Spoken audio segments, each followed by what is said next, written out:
नमस्कार सबको। पिछली वीडियो में हमने अकाउंट कोड 1 का 5th चैप्टर किया था और उस चैप्टर के अंदर पीछे का कुछ हिस्सा थोड़ा पार्ट उसका रह गया था।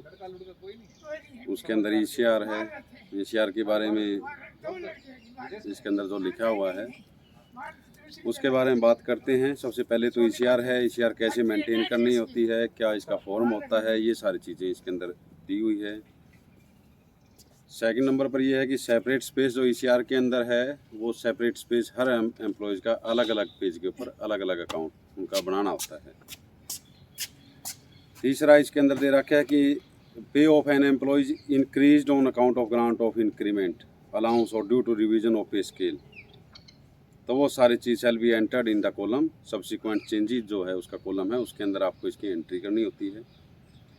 Temporary establishment, temporary establishment means कि जो आपके आरए वगैरह लगते हैं किसी स्कीम के अंदर, तो टेम्परेरी कुछ पार्ट टाइम के लिए जो एस्टेब्लिशमेंट जो लगती है ये उनका है, तो उनकी भी एंट्री हम ईसीआर के अंदर करेंगे। 5.5 जो रूल है उसके अंदर ये दिया गया है कि पे बिल कैसे प्रिपेयर करेंगे। तो सैलरी का ईसीआर के अंदर एंट्री होगी सारी चीज़। उसके बाद हम जब सैलरी देंगे तो उसको पे बिल है, पे बिल की फॉर्म इसके अंदर दे रखा है। AU52 ये फॉर्म होगा, उसके अंदर किस प्रकार से आप करोगे। इसमें रिडक्शन जितनी है, सैंक्शन पोस्ट है, number of sanction post of each scale shell be entered in red in cross. तो पहले जो जितने भी हमारे जो पे बिल थे मैनुअली जो बनाते थे हम, तो उसके अंदर की ये एंट्री सारी इसके अंदर उसके हिसाब से भी दे रखी है। और अब आज के दिन ERP के अंदर है, उसके अंदर परफॉर्मा है, वो सारा ऑलरेडी बना हुआ है। आपकी पोस्ट हैं वो सारी उसके अंदर अपडेटेड हैं सारी, तो आप उसके हिसाब से ये पे बिल है ये प्रिपेयर करोगे। आप प्रिपेयर के अंदर ये दे रखा है कि रेडिंग के अंदर एंट्रीज कौन सी एंट्रीज हैं, सैंक्शन पोस्ट की एंट्री पे बिल के अंदर कैसे करोगे। तो ये सारी इसके अंदर ये क्वेश्चन ऐसे बन सकते हैं इसके अंदर कि जो सैंक्शन पोस्ट है उनकी एंट्री आप सारी जितनी है वो रेडिंग के अंदर करोगी, लाल पेन से करोगी।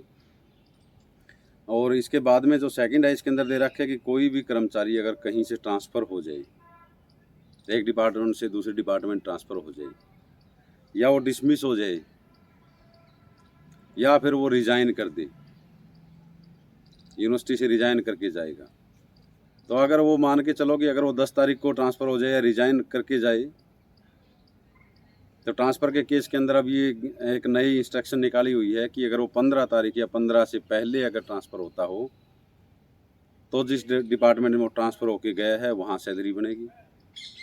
अगर 15 तारीख के बाद में 16, 16 और इसके बाद में अगर वो ट्रांसफ़र हुआ हो तो उसकी सैलरी वहीं बनेगी जहाँ वो ट्रांसफ़र होने से पहले पोस्टिंग थी।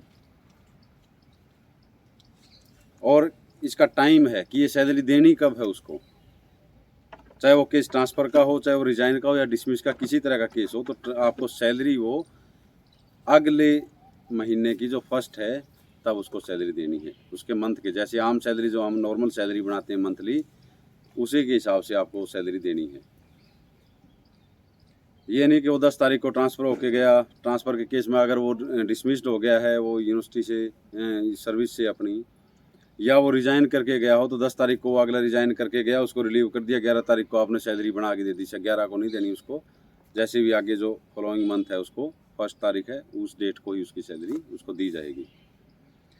तीसरा इसके अंदर अब्सेंटी स्टेटमेंट है। अब्सेंटी स्टेटमेंट जब सैलरी हम बनाते हैं तो उसके साथ एक अब्सेंटी स्टेटमेंट लगानी होती है। और उस अब्सेंटी स्टेटमेंट के अंदर क्या क्या इंक्लूड होता है, उसके अंदर इंक्लूड होता है कि अगर कोई आपका कर्मचारी किसी तरह की लीव ले रखी हो तो उसके अंदर डिटेल देनी पड़ती है। अगर कोई आपके स्टाफ का कर्मचारी, आपके उस ऑफिस का कर्मचारी कोई अंडर सस्पेंशन हो तो उसके अंदर वो चीज़ डिटेल देनी पड़ती है उसके अंदर। अगर कोई डेपुटेशन के ऊपर गया हो तो उसकी डिटेल उसके अंदर देनी होती है। और जो भी ऑफिशिएटिंग अरेंजमेंट मेड इसके अंदर दे रखा है तो ये सारा उसके अंदर डिटेल एब्सेंटी स्टेटमेंट के अंदर देनी होती है। और ये जो एब्सेंटी स्टेटमेंट है ये DDO, कम से कम DDO क्लास 2 सुपरिटेंडेंट के रैंक से ऊपर के जो अधिकारी हैं वही साइन करके इसको दे सकते हैं। फिर है चौथा इसके अंदर एरियर, पे से रिलेटेड जितना एरियर जो भी है, आपकी पे बढ़ गई है, किसी तरह की आपकी इंक्रीमेंट बाद में लगी है, तो ये सारी चीज़ें आपको जो एरियर, इन चीज़ों का जो एरियर देना है, एसीपी है बैक डेट से पीछे से लगी है, उस टाइम पर नहीं लग पाई और उसका एरियर बनता है, या किसी तरह का जो एरियर है उनका पे बिल के साथ आप उसको पे नहीं करते, उनको सेपरेट बिल बनाने पड़ते हैं, उनके लिए अलग से बिल, एरियर बिल बना के उसके हिसाब से आप उसको पे करोगे।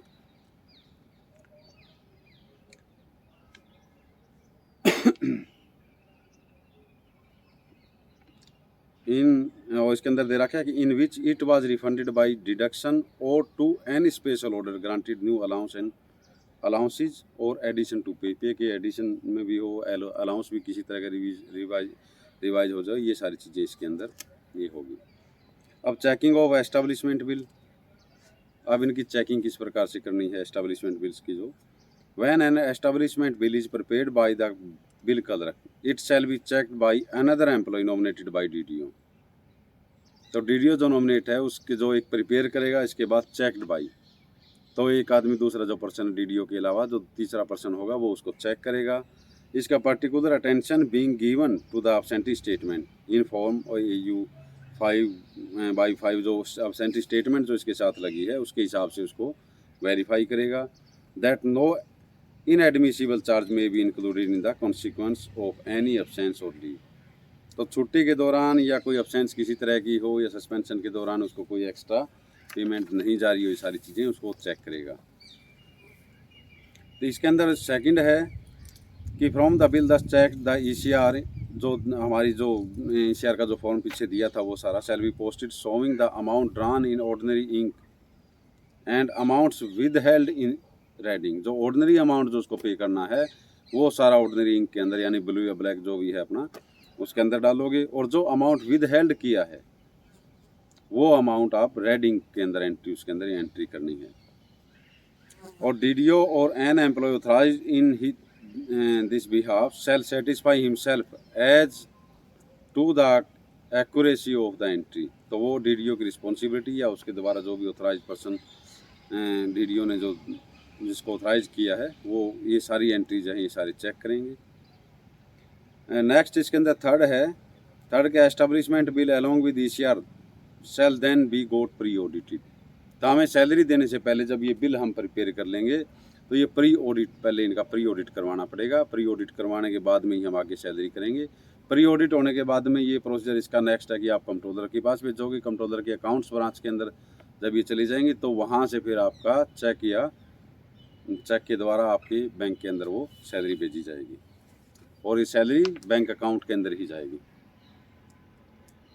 फिर फोर्थ है इसके अंदर ये दे रखे डिडक्शन वोचर्स का, और जो पे ऑर्डर जिस ऑडिट ने जो जिस डिडक्शन लगा हुआ आप, या कोई सैलरी बिल है या कोई एरियर बिल किसी तरह का बिल है, प्री ऑडिट अगर किसी का बिल का हो चुका हो, उसके ऊपर ऑडिट ने पास कर दिया, तो वो उसकी वैलिडिटी ऑडिट ने जिस डेट को पास किया है वहाँ से 15 दिन के अंदर इसकी वैलिडिटी होती है।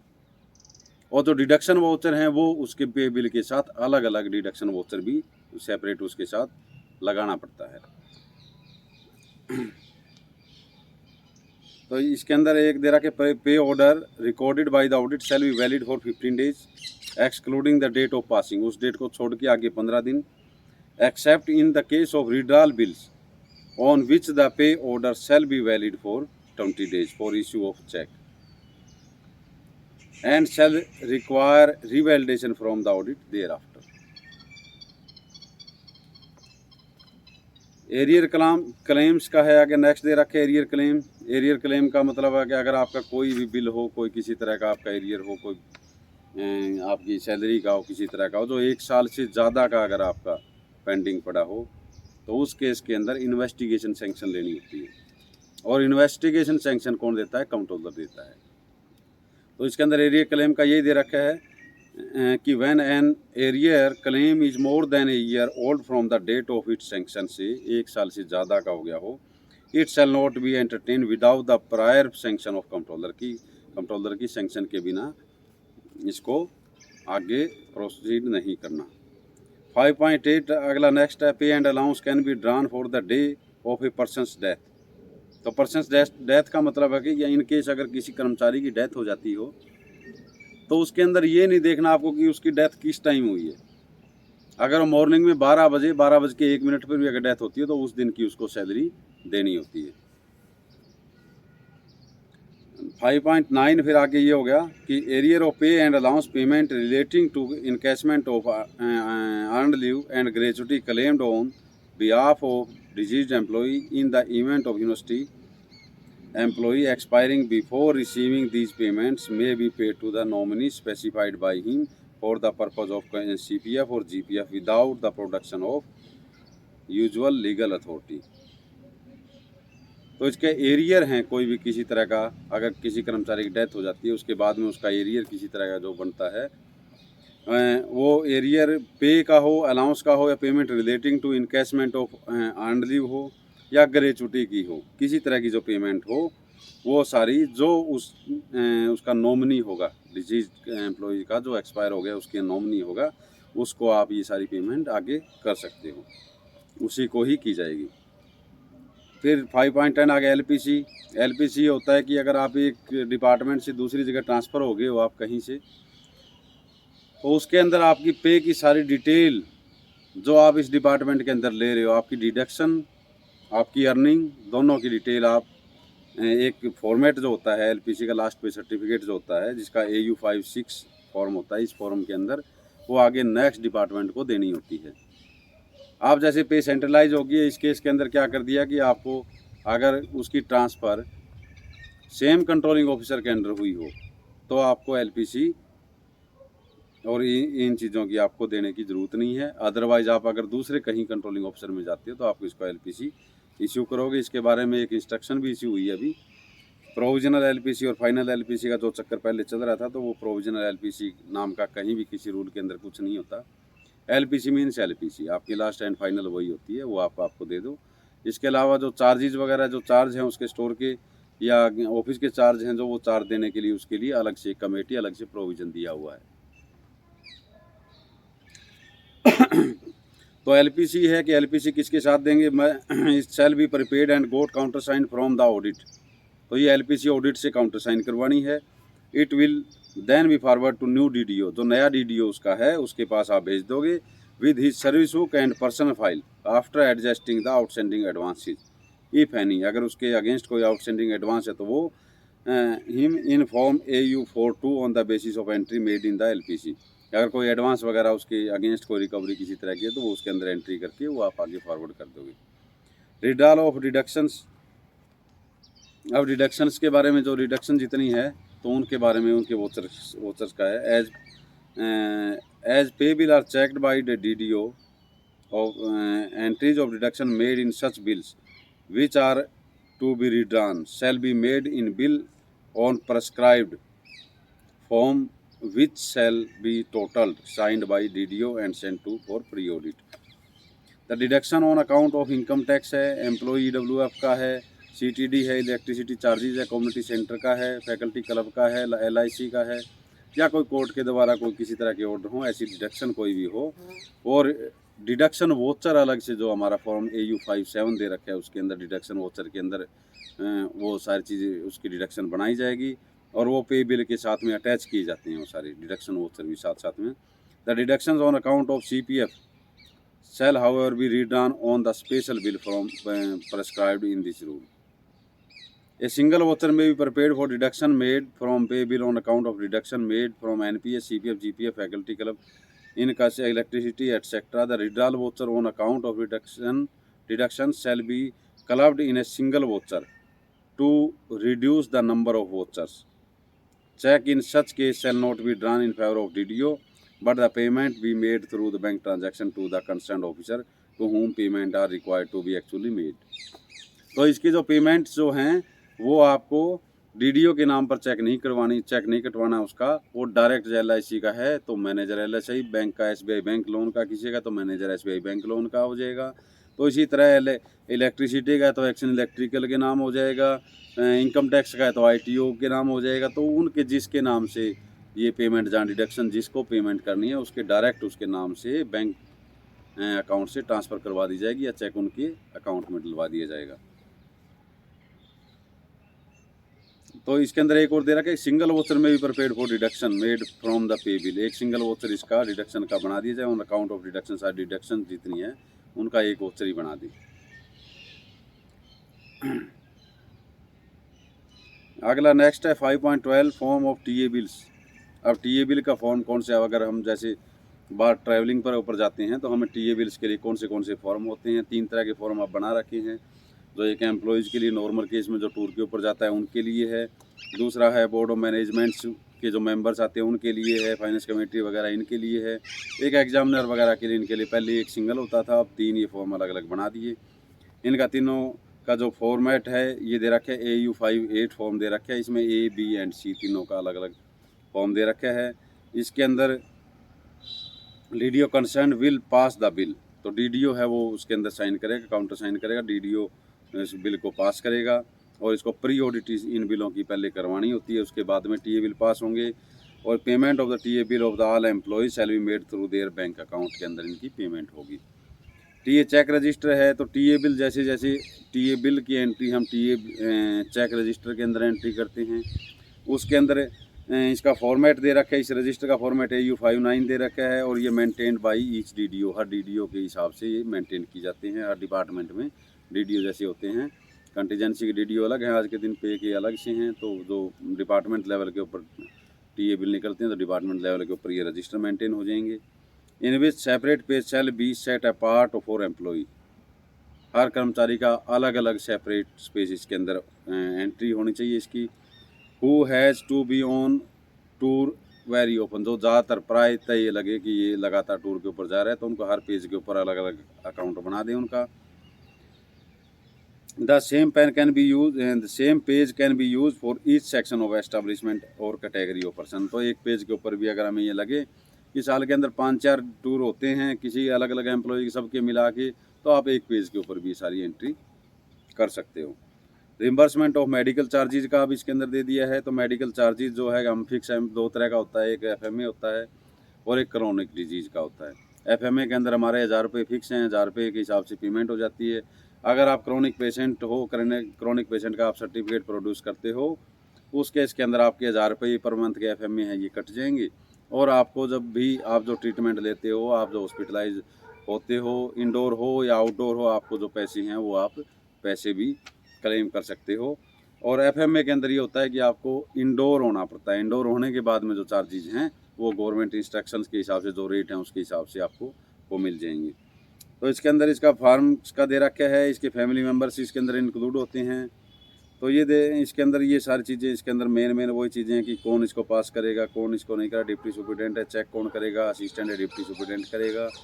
इंस्ट्रक्शन गवर्नमेंट इंस्ट्रक्शन जो आती हैं टाइम के ऊपर उसके हिसाब से पेमेंट होगी।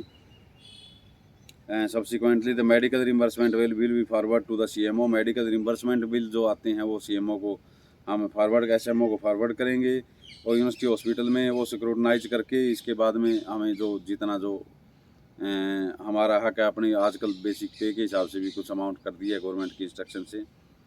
और या इसमें मेडिकल का कितना मिला है, दवाइयों का कितना मिला है, किस टेस्ट का कितना मिला है, ये सारा अलग अलग वो स्क्रूटनाइज इसका करेंगे। और जो आपको देने लायक जो अमाउंट होगा वो आप उसका डिडक्ट करके वो फाइनल वो आपके पास वापस भेज देंगे। इसके बाद में ये सारा फिर डिपार्टमेंट के पास जाएगा फाइनेंशियल सैंक्शन लेके। इसका प्रोसीजर यही है कि बाद में प्री ऑडिट होगा, प्री ऑडिट के बाद कंट्रोलर को जाओ, कंट्रोलर के बाद में फिर ये आपके बैंक अकाउंट में चला जाएगा। तो इसके अंदर दे रखे एक और इसके अंदर मेन दे रखी है कि further for the medical bill where approval of vice chancellor is required in addition to the scrutiny made by the department as well as SMO and received through the controlling officer will also be checked scrutinized by the comptroller office। तो controller office भी इसको सिक्रोनाइज check करेगा। जो vice chancellor की power यानी वो 2 लाख रुपए से ऊपर की अगर एक एनुअल लिमिट इसकी 2 लाख की दे रखी है कि 2 लाख रुपए पर एम्प्लॉई के हिसाब से 2 लाख से कम है तो वो 1 लाख रुपए तक का तो आपका HOD है परमिट, 1 लाख से 2 लाख के बीच में आपका कंट्रोलिंग ऑफिसर है। और अगर उससे भी ज़्यादा अगर 1 साल के अंदर उसका टोटल इसे क्रॉस करता है तो आगे फिर वाइस चांसलर के पास पावर है, वाइस चांसलर के पास केस भेजना होता है। उनकी अप्रूवल के बिना मेडिकल बिल पास नहीं होगा।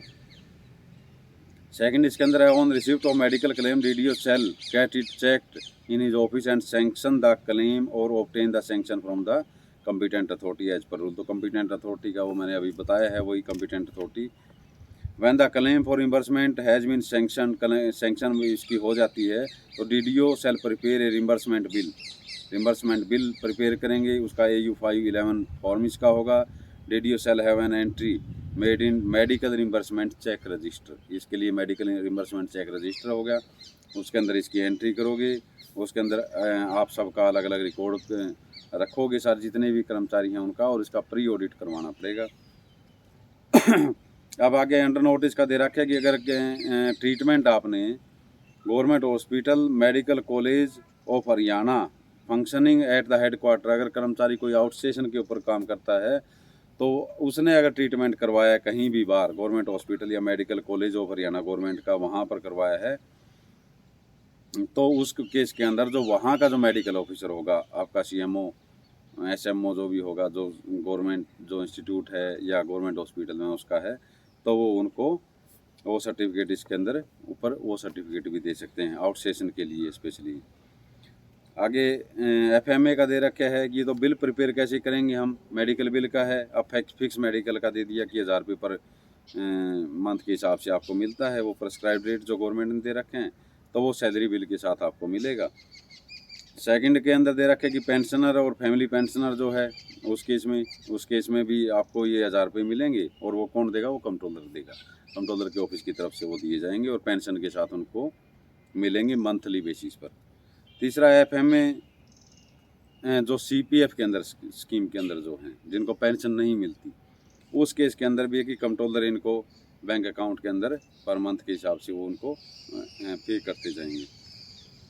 बजट इस पर्पज़ के लिए पे सेल है जो बजट वो प्रोवाइड करेंगी, और generate monthly FMA bills and pass on this pension branch for further necessary action. तो पेंशन ब्रांच के थ्रू ये उनके अकाउंट में जाएंगे।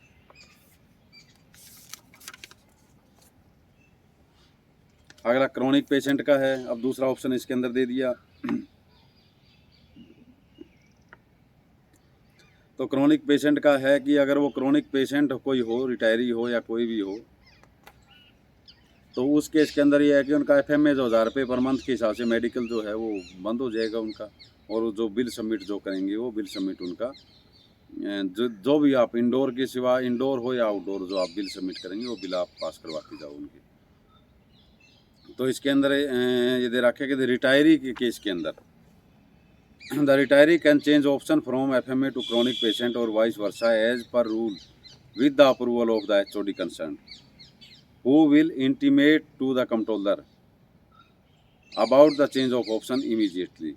तो HOD के पास पावर है इसकी ऑप्शन चेंज करने की, और वो कंट्रोलर को रिटायरी के केस में वो कंट्रोलर को इन्फॉर्म करेगा, ताकि उसका जो आगे से जो FMA है या जो उसका FMA रोकना है उसको, फिक्स मेडिकल बिल अगर वो क्रॉनिक पेशेंट है तो, अदरवाइज उसको FMA देना हो तो कंट्रोलर ही अपने लेवल के ऊपर अपनी पेंशन ब्रांच के थ्रू वो पे कर सके उनको। अगर इस केस के अंदर अगर ये कह रहा है कि failing which he will be held responsible for any excess payment made to the retiree on his account, तो रिस्पॉन्सिबल कौन होगा, HOD रिस्पॉन्सिबल होगा इसके लिए।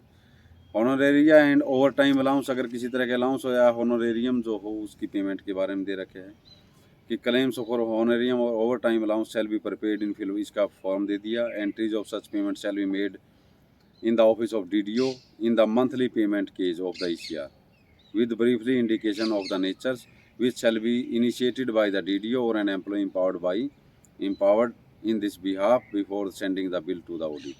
However, where the payment of honoraria is to be made to the employee of other department, दूसरे department का अगर किसी डिपार्टमेंट को अगर होनरेरियम और ये जो पेमेंट करनी होती हो, तो अपना खुद का है तो अपने ECR के अंदर एंट्री कर देंगे हम, उसका पता लग जाएगा भाई हमारे एम्प्लॉई है हमने दे दिया।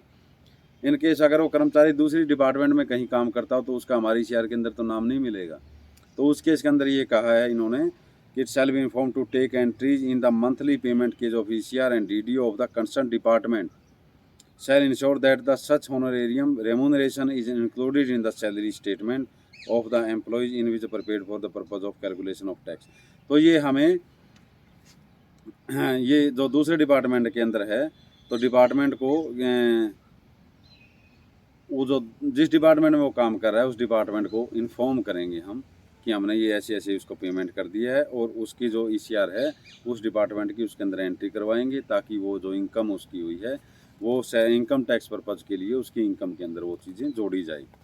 तो ये 5.15 था। इसके बाद चैप्टर 66 चैप्टर आ गया, कंटीजेंसीज का आ गया। तो कंटीजेंसीज किस प्रकार की होती है, कितने कंटीजेंसी होती हैं, ये सारी चीज़ इसके अंदर ये डिटेल्स हैं। तो इसका हम ज़्यादा इतना गहराई से इतने नहीं पढ़ेंगे हम इसके बारे में, इस बुक के बारे में। ये ज़्यादा बड़ी इजी बुक है, आप अपने लेवल के ऊपर इसको देख लेना। इसमें अगर कुछ थोड़ी बहुत जो इम्पोर्टेंट अगर जो लगे मेरे को तो वो मैं आपको बता दूंगा। तो इसके अलावा आप भी बिल्कुल एक बार अपने लेवल के ऊपर एक दो बार पढ़ना। कुछ नहीं समझ में आता हो तो आप बता देना कि हम उस हिसाब से एक दिन इसके जो क्वेश्चंस वगैरह सोल्व करेंगे, तो उसमें उसके अंदर आपको पता लग जाएगा। या फिर इसके अगर स्पेशल भी अगर आपको कुछ पूछना हो तो आप जस्ट उसका फ़ोटो खींच के आप बुक की और मेरे पास व्हाट्सअप कर देना। मैं उस चीज़ में भी कोई दिक्कत नहीं, मैं आपको उसका जवाब है वो बता दें, कोई दिक्कत नहीं, या कॉल कर लेना जैसे भी ठीक लगे। तो पहले डेफिनेशन ऑफ कंटीजेंसीज की है डेफिनेशन। तो कंटीजेंसी शैल इंक्लूड, कंटीजेंसी में क्या क्या होता है। रैकरिंग कंटीजेंसी जो हमने पहले चैप्टर में 1 के अंदर जो हमने वो पढ़ा था इनकी डेफिनेशंस, तो वहाँ भी ये चीज़ दे रखी है। रैकरिंग कंटीजेंसी, रैकरिंग में कौन से होते हैं। कॉन्ट्रैक्ट कंटीजेंसी हैं, those expenses for which lump sum amount is placed annually at the disposal of DDO for expenditure as and when required. तो लमसम अमाउंट हम उनको देते हैं। This generally consist of charge and annual incidents of which can be governed with reasonable accuracy. Second है supply and service. तो ये इसके अंदर परचेज इन्वॉल्व हो जाती है। The expenditure in connection with the special activities to the department और scheme including variable labour, purchase of consumable stores and other expenditure such as scholarship है, स्टाइफंड फीस है, रिवार्ड है, uniform etcetera not classified as non recurring expenditure के अंदर जो classified ना हो वो सारी चीज़ें इसके अंदर सप्लाई एंड सर्विसेज में हो जाएगी। तो दूसरा non recurring expenditure. Non recurring expenditure है कि जो जिन चीज़ों की बार बार ज़रूरत नहीं होती, जो परमानेंट आइटम्स होती हैं, ये वो चीज़ें होगी। तो expenditure on works will not be classified as contingencies. इसके अंडर नोट एक चीज़ दे रखा है कि जो वर्क के अंदर जो एक्सपेंडिचर जो भी होगा वो आपके कंटीजेंसी के अंडर नहीं काउंट होगा। वर्क्स का जो खर्चा है वो अलग खर्चा होता है उसका।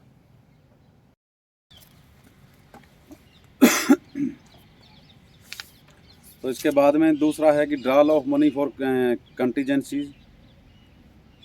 इसके अंदर क्या होगा कि इसके जो पैसे हैं वो कैसे आपको अलॉट होते हैं, किस प्रकार से वो खर्चा करते हैं, कौन खर्चा इसके अंदर खर्चा करने की किसकी पावर है।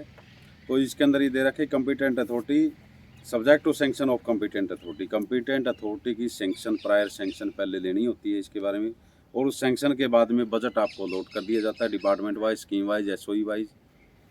और उसके बाद डीडीओ है, जो डीडीओ की रिस्पॉन्सिबिलिटी ये होती है। और डीडीओ वही क्लास 1 2 से नीचे का कोई डीडीओ बन नहीं सकता, और जिसको ऑथराइज कर रखे हो सुपरिटेंडेंट से रैंक से ऊपर हो। Within may draw money for contingency expenditure within the amount allotted to him, जो उसको अलॉट कर रखे है उसी अलाउट के अंदर, अगर इन द बजट एस्टिमेट के अंदर। और अगर आपको ये लगे किसी तरह कोई नए तरह का एक्सपेंडिचर है, कोई नई एसओई में आपको एक्सपेंडिचर दे दिया हो, या कोई डाउटफुल लगे, या कोई ऐसा लगे कि ये एक्सपेंडिचर तो ये ऐसा खर्चा हमने मांगा नहीं था, ये पैसा आ गया कोई और भी आ गया, तो वो एक्सपेंडिचर जो है उस बजट को डीडीओ में resubmit the case to the competent authority for necessary action. Under notice का दे रखा है कि डीडीओ इस अपनी पावर डेलीगेट आगे नहीं कर सकता है, डीडीओ की रिस्पॉन्सिबिलिटी होती है इसके अंदर। तीसरा 6.3 है इसके अंदर प्रिंसिपल ऑफ फाइनेंशियल प्रॉपर्टी। इसके प्रिंसिपल्स क्या होंगे। एवरी यूनिवर्सिटी एम्प्लॉई इनकरिंग और sanctioning expenditure should be guided by high standard of financial property. Among the principle on which emphasis is generally laid are the following. पहला इसके अंदर है every employee is expected to exercise the same vigilance in respect of expenditure incurred from the university account or other funds controlled by the university as a person of ordinary prudence would exercise in respect of expenditure of his own money. तो इस खर्चे को इस प्रकार से करना है कि आपको ये लगे कि आपके खुद के पैसे का है, बेफालतू इधर उधर कहीं खर्चा इसके अंदर फाइनेंशियल इसके आप पैसा कहीं खर्च ना करो। Expenditure should not be prima facie more than the occasional demand. No authority should exercise its power of sanction expenditure to pass an order which will be directly और indirectly to its own advantage, अपने advantage के लिए use नहीं कर सकते। तो ये इसकी कुछ गाइडलाइन है कि आप इसको कहाँ कहाँ खर्च सकते हो, कैसे खर्च कर सकते हो। अमाउंट ऑफ अलाउंसेज का दे रखे इसके अंदर, 5th दे रखे। 4th इसके अंदर no authority should sanction any expenditure which is likely to involve at later date expenditure beyond its own power of sanction, की बाद में खर्चा कर लेंगे, ये इसका सैंक्शन नहीं दे सकते। आपको जब ज़रूरत होगी तभी आप उसकी सैंक्शन लोगे। तो अलाउंसेज का दे रखे है कि amount of allowances granted to meet expenditure for a particular type should be so regulated that the allowance are not on the whole a source of profit to the recipients. जो उसको allowed हो उसी उन्हीं allowance के अंदर ये खर्चा करना है। नॉर्मल सी बात नहीं सारी। एडिशनल गाइडिंग प्रिंसिपल है इसके अंदर डीडीओ के लिए जो गाइडिंग है एज डीडीओ। ये DDO while preparing A bill should also C, DDO क्या क्या उसके अंदर चेक करेंगे जब बिल प्रिपेयर कर रहे हैं कि उसके स्पेशल और जनरल सैंक्शन उसके साथ होने चाहिए। उसके अंदर फंड्स जो प्रॉपर है, जितने का बिल है उतने फंड्स उसके पास होने चाहिए। तीसरा है कि charges are drawn and paid once, the money indisputable should not as far as possible be left unpaid and that all inevitable payments are ascertained and liquidated at the earliest date। तो इसके अंदर ये कहा कि जो charges जितने भी हैं वो पेमेंट है वो आपको एक बार के अंदर आप उसको पेमेंट दो, टाइमली पेमेंट इसकी पेमेंट हो जानी चाहिए। That the money actually paid is no circumstances keep out of account a day longer than is absolutely necessary. तो अकाउंट से पैसा निकलवाने के बाद में किसी अनअवॉइडेबल सर्कमस्टांसिस अलग हो तो अलग बात है। अदरवाइज़ ये है कि अकाउंट से बाहर ऐसे अननेसेसरी पैसा कहीं पर भी ना रखें। That no money is withdrawn unless, जब तक ज़रूरत ना हो तो कोई किसी तरह की कोई पेमेंट परमानेंट एडवांस वगैरह से आप ना निकालें।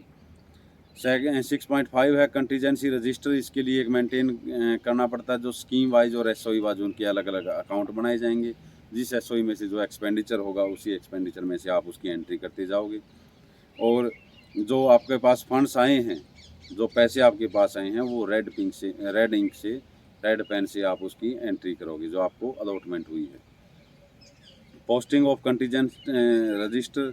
अब ये पोस्टिंग ऑफ कंटीजेंट रजिस्टर का दे दिया। पहले तो मेंटेन का है, उसके अंदर फंड्स मेंटेन किस प्रकार से करना है, किस प्रकार से एंट्री करनी है। और इसके बाद है पोस्टिंग ऑफ कंटीजेंसी रजिस्टर। इसके अंदर जो भी आपका एक्सपेंडिचर होता जाएगा entries must be made in contingent register, यानी उसकी एंट्री उसके अंदर कंटीजेंट रजिस्टर के अंदर करवानी होती है। और वो परी ऑडिट के टाइम भी आपको वो प्रोड्यूस करना होता है। ऑडिटर उसको आपके बजट को देखेगा।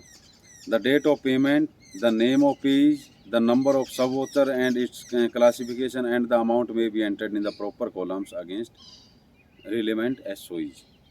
तो उसके अंदर क्या क्या कॉलम होंगे वो सारी चीज़, इसका सब वोचर का नंबर क्या है, कब पेमेंट की डेट उसका है, किसको पे कर रहे हैं, ये सारी चीज़ें उसके अंदर एंट्री उसके अंदर होनी चाहिए एसओई वाइज। आगे परमानेंट एडवांस है। रिकूपमेंट जो हम करवाते हैं परमानेंट हर डिपार्टमेंट के अंदर, जो पैटी परचेज के लिए जो अमाउंट आपको ऑथराइज कर रखा है कॉम्पिटेंट अथॉरिटी ने, उसके हिसाब से अब उसकी गाइडलाइन दे रखी है कि आप किस प्रकार उसको मेंटेन करोगे अकाउंट के। Impressed account has been sanctioned for various departments, offices, KVKs and regional research stations for their day-to-day contingency expenditure। तो ये डे टू डे जो कंटीजेंसी एक्सपेंडिचर है ये उस पर्पज़ के लिए आपको डेली रोज़ आपको बिल सबमिट करने, आप एक छोटी चीज़ आप परचेज करके लाए हो आप, या जितने भी दिन द लिमिट ऑफ आपकी जो दे रखे उस लिमिट के अंदर से आप उसकी डेली जो छोटे छोटे बिल हैं आपको डेली ऑडिट के अंदर नहीं लेके जाना पड़े, इस पर्पज़ के लिए ये आपको अमाउंट परमानेंट एडवांस दे दिया जाता है। अलग अलग कहीं 20,000 है, कहीं 50,000, आउट स्टेशन पर ज़्यादा भी हैं, ये अलग अलग वो परमानेंट एडवांस का है। तो इसके अंदर क्या टर्म एंड कंडीशन इसकी है, इसके बारे में एक सेपरेट बैंक अकाउंट होना चाहिए इस पर्पज़ के लिए स्पेशली। एक आपको एक अलग से डीडीओ के नाम से या ऐड के नाम से आपको सेपरेट अकाउंट स्टार्ट खुलवाना पड़ेगा।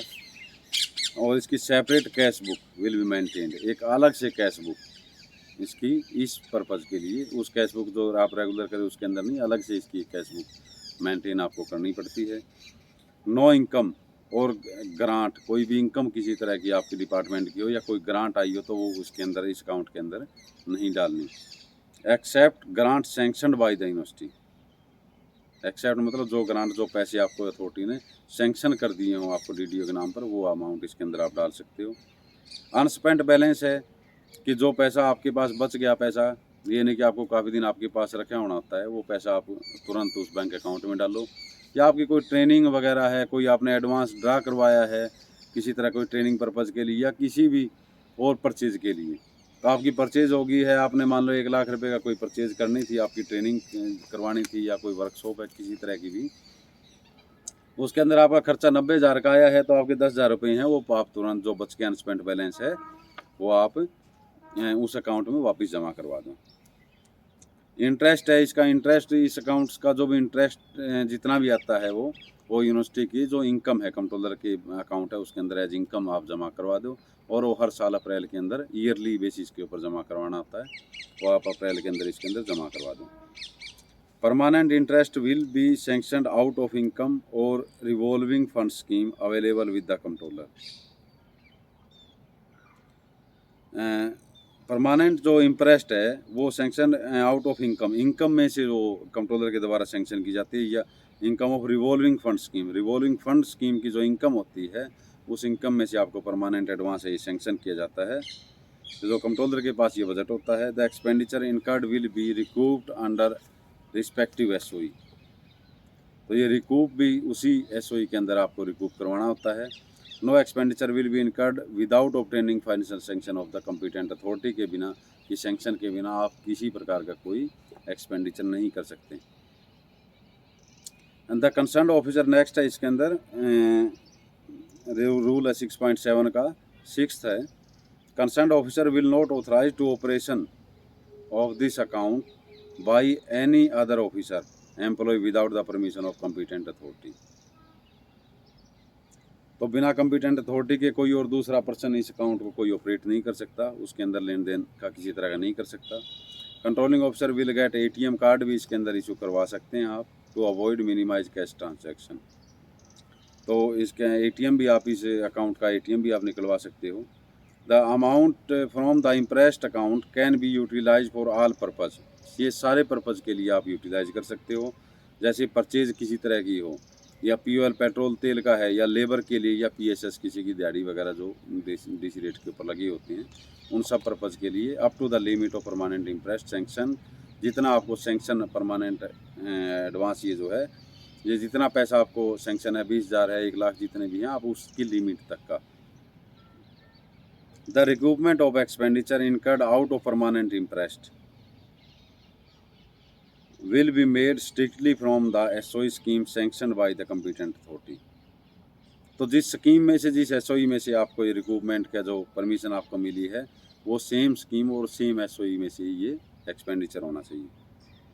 The payment will be made through bank transfer accept in emergent situation, emergent situation कोई ऐसी सिचुएशन है उसको छोड़ के ये पेमेंट जितनी भी इसकी है वो बैंक ट्रांजैक्शन से आप चेक काट के उसका दोगे, या बैंक ट्रांजैक्शन के थ्रू ही मैक्सिमम आप करो।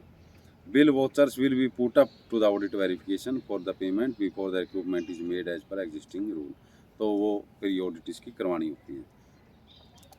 Payment out of permanent advance and its recruitment,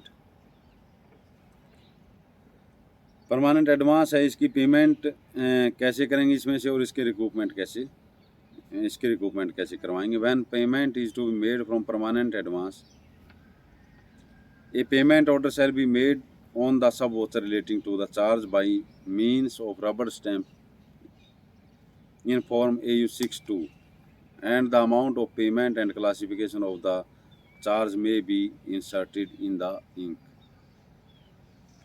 After making a payment order on the sub voucher, the amount of the charge shall be paid to the payee and his receipt shall be taken. The sub voucher shall then be stamped with the rubber stamp as in form AU62 and detail of expenditure noted in cash book and contingent register. तो जब आप permanent advance में से अगर कहीं आप पैसा कहीं किसी को देते हो तो वो आपको कैश का बिल आपको बनवाना पड़ता है। उसकी रसीद उसके साथ होनी चाहिए कि हमने पेमेंट उसकी कर दी है।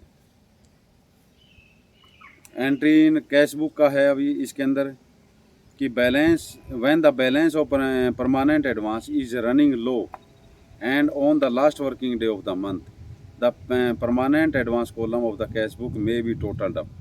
तो लास्ट डे जो महीने का होता है उस दिन आप कैश बुक की इसकी टोटल करोगे and total posted in contingent register, और कंटीजेंट रजिस्टर उसके अंदर भी आप टोटल करोगे and A bill prepared for in form of AU63 duly classified with reference to the scheme concerned. This bill supported by relevant सब voucher है। इसके अंदर जो है वो सब वोचर वगैरह आप इसके साथ सारे अटैच करोगे, यही चीज़ इसके अंदर है। DDO से पुटअप करने से पहले आप DDO को जब करोगे तो सारे वोचर सपोर्टिंग वोचर जितने हैं वो सारे इसके साथ आप अटैच कर दोगे।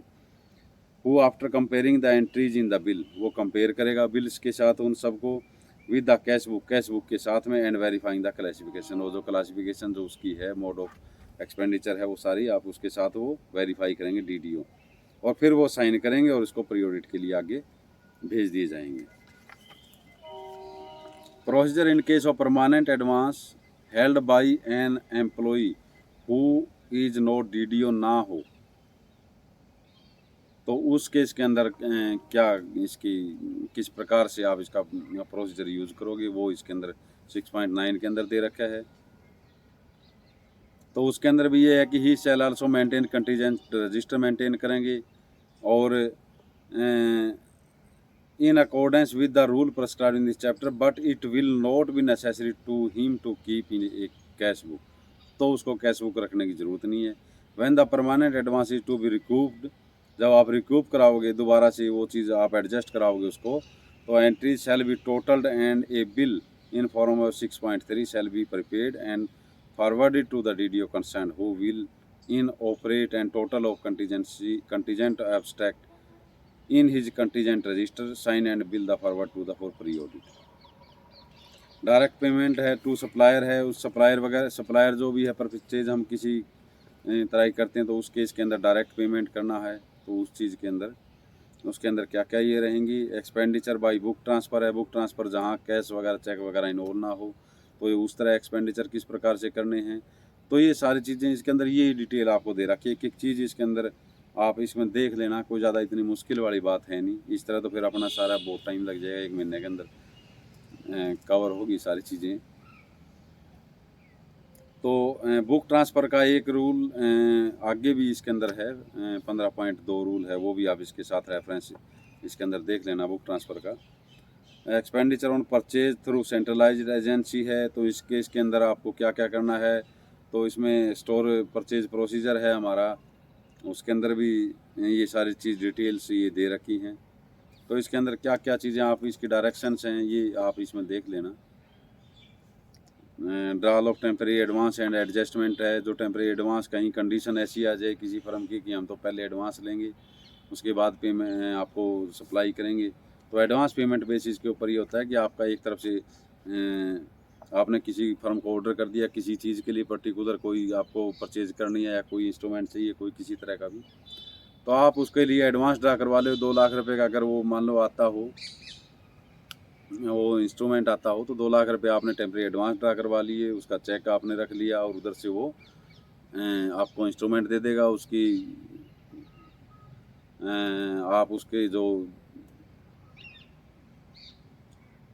कमेटी बुला के और जो उसकी इंस्पेक्शन जो करवाते हैं इंस्पेक्शन करवा लेंगे, उसके अंदर उस जो भी उसके पार्टिकुलर्स हैं जो डिटेल्स उसकी हैं या स्पेसिफिकेशन जो भी हैं वो आपकी जो कमेटी है वो सारी कर लेंगे। अगर वो मीट आउट होती हो तो आप उसको फिर वो पेमेंट उसी टाइम दे दोगे, तो उसका बिल बेसिस पे पेमेंट नहीं है, ये टेम्परेरी एडवांस के ऊपर पेमेंट है, टेम्परेरी एडवांस।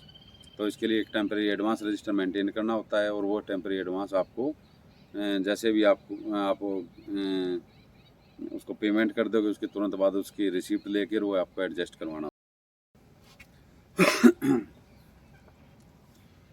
स्टॉक एंट्रीज के बाद में इसके है कंट्रोल ओवर रैकरिंग पेमेंट है। रैकरिंग पेमेंट्स जो किसी बिल्डिंग के किराए वगैरह की जो कोई बिल्डिंग हमने किराए पर ले रखी है तो कोई उसकी पेमेंट करनी हो, इलेक्ट्रिसिटी बिल का है, या लेबर की कोई पेमेंट करनी हो, इनके अंदर खास बात ये है कि इनको ईसीआर के अंदर एंट्री की जाती है इनके साथ साथ में। टेलीफोन की पेमेंट है, तो ये ऐसी जो पेमेंट्स हैं इनकी आप ईसीआर के अंदर भी एंट्री आप इसके अंदर करोगे, ताकि कोई डुप्लीकेट दोबारा पेमेंट ना हो उसकी। अगला है register of permanent advance revolving fund and permanent securities. तो ये परमानेंट सिक्योरिटीज़ और जो परमानेंट एडवांस है, ये कौन से होते हैं? जो हम इलेक्ट्रिसिटी का कोई कनेक्शन लेते हैं व पानी का कनेक्शन लेते हैं, उसके एवज में जो सिक्योरिटी गवर्नमेंट रखती है, बिजली का आप कनेक्शन लोगे, मीटर की जो सिक्योरिटी वगैरह जो रखी जाएंगी, ये परमानेंट सिक्योरिटीज़ हैं। इसके लिए एक अलग से रजिस्टर मेंटेन करना होता है। रजिस्टर का नाम भी इसके अंदर दे रखा होगा, इन टेम्परेरी एडवांस रजिस्टर इसके अंदर दे रखे है। Register of permanent advance revolving fund and permanent securities shall be accounted in the register of permanent. ये रजिस्टर इसके अंदर होगा, maintained by the office of controller. ये कंट्रोलर के ऑफिस में मेंटेन की जाते हैं। और जब डीडीओ इसको ड्रा परमानेंट एडवांस इस प्रकार इन पर्पज़ के लिए, इस पर्पज़ के लिए अगर परमानेंट एडवांस जब इसको ड्रा करते हैं डीडीओ, तो कीप ए रिवॉल्विंग फंड और deposit permanent security under proper sanction. He shall process the bill like other contingency bill की तरह ही इसका प्रोसेस होगा। But before putting up the bill और pre audit he shall cause an entry to be made in the register of permanent security maintained by the controller. उसके controller का जो register है वो लेके उसके अंदर एंट्री उसकी करनी होती है। और first week of the April के हर पहले हफ्ते के अंदर DDO shall send the controller a list of permanent advance revolving fund and permanent security accountable by him. जो उसके द्वारा जो उसने जो जितनी भी सिक्योरिटी जैसी जो रखी हुई हैं उस डिपार्टमेंट के द्वारा, वो सारी उसकी एक लिस्ट कंट्रोलर को भेजी जानी चाहिए। तो इसके अंदर डिपार्टमेंट भी एक सेपरेट रजिस्टर है इसका, एक अपने पास रजिस्टर डिपार्टमेंट भी मेंटेन करेगा। 2 के अंदर ये दे रखा है, एक सेपरेट रजिस्टर आल्सो भी maintain by the department concern so as to keep record of permanent advance revolving fund and permanent securities, as also to watch the recovery of interest on the permanent securities as may be admissible and refund of the securities on maturity thereof। तो इस purpose के लिए वो अपने पास एक department भी maintain करेगा। तो इसमें दे रखा है, before putting the bill for such permanent advance revolving fund permanent securities for pre audit an entry of this effect will also be made by the DDO in this register. Temporary security है, जो ये earnest money है, किसी contract work के against हम जो देते हैं, ये उसके बारे में अगली चीज़ ये रखी गई है कि temporary advance earnest money means some token amount got deposited from the person parties who enter into contract, agreement, auctions, bids, tender or other business transaction with the university in one form or the other. The execution of work, supply of purchase material, etc. as a safeguard guarantee towards the discharge of their commitments. Mode of manner of deposit इसका second है। Temporary security है, earnest money है, इसका mode of manner, deposit का manner क्या रहेगा, इसका किस प्रकार से ये जमा होती है। एक तो परमानेंट सिक्योरिटी जो होगी हमारी पहले वाले 6.16 में, 6.17 में जो टेम्परेरी है, कुछ टाइम के लिए हमें अपने पास रखनी होती है। जो the detail of such security earnest money deposit other than those pertaining to the engineering unit, जो इंजीनियरिंग यूनिट से रिलेटेड जो हैं, on their receipt in the shape of cash bank draft but not cheque नहीं लेना इसके में। तो इसका आपको ये भी हो सकते हैं, ये क्वेश्चन आपको पूछे जा सकते हैं कि इसकी मैनर ऑफ डिपॉजिट है कि आप किस किस फॉर्म में आप ये सिक्योरिटीज ले सकते हो। तो ये किस शेप में होनी चाहिए, कैश होनी चाहिए या तो, या बैंक ड्राफ्ट में हो। Deposit at call receipt of schedule banks, post office saving bank passbook duly hypothecated in favour of DDO या एक्शन जो भी कंसर्न है। डिपार्टमेंट शैल रिकॉर्डेड, ये इसके एक जो फॉर्म दे रखा है, इस फॉर्म के अंदर ये सारा इसके अंदर रिकॉर्ड रखा जाएगा इसका। Cash in prior to the date fix for opening the tender, it should be brought to the account in the cash book. तो ये हमें कैश बुक के अंदर इसकी एंट्री करनी होती है।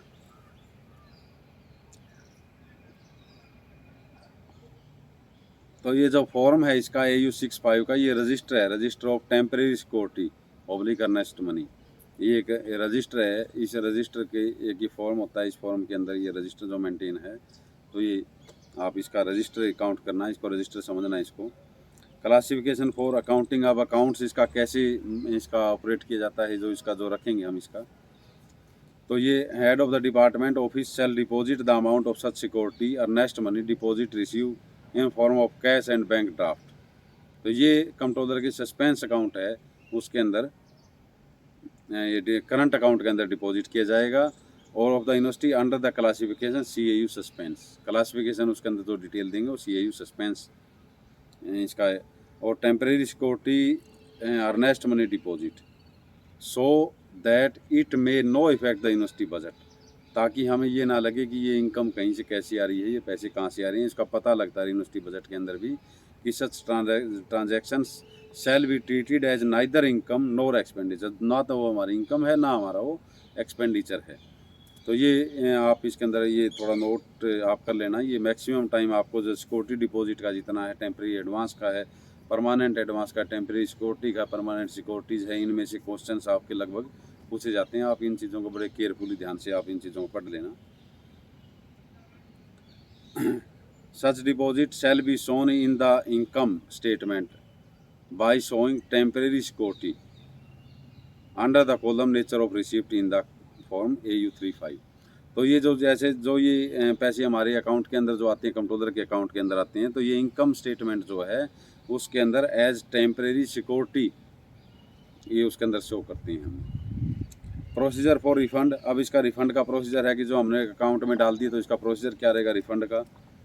Deposit in the shape of cash और bank draft of the parties concern shall be refunded after due pre audit. तो प्री ऑडिट के थ्रू आप इसको रिफंड करोगे।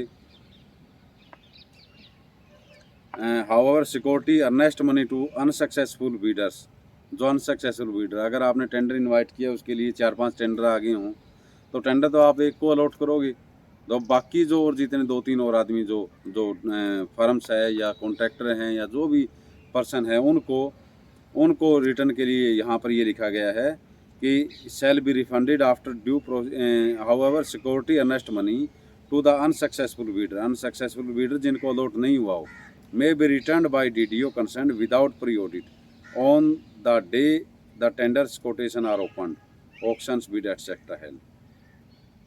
तो ये बिना प्री ऑडिट के आप उसको रिटर्न आप कर सकते हो, उसके लिए प्री ऑडिट की ज़रूरत नहीं है। और जो प्री ऑडिट किसके बारे में किन को प्री ऑडिट करवा के देंगे, जिनके नाम टेंडर अलॉट हो गया हो, जिनको वर्क अलॉट कर दिया गया हो और वो काम करवाएंगे। काम करवाने के बाद में एक स्पेसिफिक पीरियड होता है, उस पीरियड के बाद में ही वो चीज़ वापस देनी होती है। Deposits in shape of hypothecated documents in respect of successful tenders bidder parties shall be refunded after pre audit. तो हाइपोथिकेटेड जो एक तरह का जिसको बोलते हैं रहन रखना, जो हाइपो हमारे नाम जो उन्होंने डिपॉजिट है कोई किसी तरह की और हमारे नाम पर उन्होंने वो अपने जैसे एक्शन है या कोई HODs है उसके नाम से वो बनवा के देगा डिपॉजिट, तो वो प्री ऑडिट के बाद में ही उसको वापस करना है। Deposit of unsuccessful party in the shape of जो अनसक्सेसफुल जिनको टेंडर नहीं दिया गया हो उस केस के अंदर जो हाइपोथिकेटेड जो डॉक्यूमेंट है will be return by DDO concern without pre audit but against acknowledgement in the prescribed register. बट उस रजिस्टर के अंदर उसकी एक्नॉलेजमेंट, उसके साइन लेने हैं, उसकी रिसिप्ट लेनी है। In case where earnest money is adjusted towards security, earnest money जो टेंडर के टाइम पर जो हम देते हैं वो हमने उसको सिक्योरिटी के तौर पर रख लिया, तो that fact should be specifically mentioned in the register maintain in form AU65 and the entry go tick from the audit. तो हमने उसकी सिक्योरिटी के तौर के ऊपर रख लिया, उसको वर्क अलॉट कर दिया, उस वर्क की अगेंस्ट सिक्योरिटी वो रख लिया है, तो उसको हम उसका जो रजिस्टर है सिक्योरिटी वाला जो रजिस्टर है उसके अंदर एंट्री करेंगे और ऑडिट से उसको टिक करवाएंगे। जो डिपॉजिट हमने जो दे दिया, जितने भी जो इस तरह की जो सिक्योरिटी डिपॉजिट है, जो भी ये चीज़ हमारे पास आ गई कि such deposit shall be refunded in accordance with the term and condition settled with the party. तो उसकी कंडीशन होगी कितने दिन के बाद देना है, कितने दिन के बाद नहीं देना है, 6 महीने के बाद देना है, वर्क ख़त्म होने के बाद में, या उसको वर्क ख़त्म होते ही देना है, या उसको कुछ अमाउंट देना है, कुछ परसेंटेज देनी है। तो ये सारी उस कंडीशंस के अंदर हैं तो इसके बाद में कह रखा है कि आफ्टर 3 ईयर्स, 3 साल के बाद में of the due date of refund, जब उसकी रिफंड की ड्यू डेट होगी, उसकी टर्म एंड कंडीशंस के हिसाब से जब उसको देना होगा, उस डेट से 3 साल तक अगर वो कोई उसको क्लेम नहीं करता हो या उसको रिफंड नहीं होता हो, तो उसको यूनिवर्सिटी इनकम उसको ट्रीट कर दिया जाता है। After 3 years of the due date of refund, thereafter such lapsed deposits will be treated as university income. तो ये इसका क्वेश्चन आता रहता है बार बार, ये भी पिछले कई सालों से, कि जो डिपॉजिट है, सिक्योरिटी डिपॉजिट है, वो किस केस में उनको यूनिवर्सिटी इनकम ट्रीट कर दी जाती है। तो in such case lapse deposit are credited to the university income and later on after investigation by the controller are to be refunded, the amount of this account will then be debited to the miscellaneous income correspondingly। तो इसको miscellaneous income के under इसको count किया जाता है। तो इसका investigation controller करेंगे, भाई इसको रिफ़ंड करनी है या नहीं करनी है, रिफ़ंड की उसकी परमिशन कंट्रोलर देंगे, रिफ़ंड करनी हो तो रिफ़ंड कर देंगे, अदरवाइज इसको मिसलेनियस इनकम के तहत इसको काउंट कर लेंगे। Annual return and reconciliation.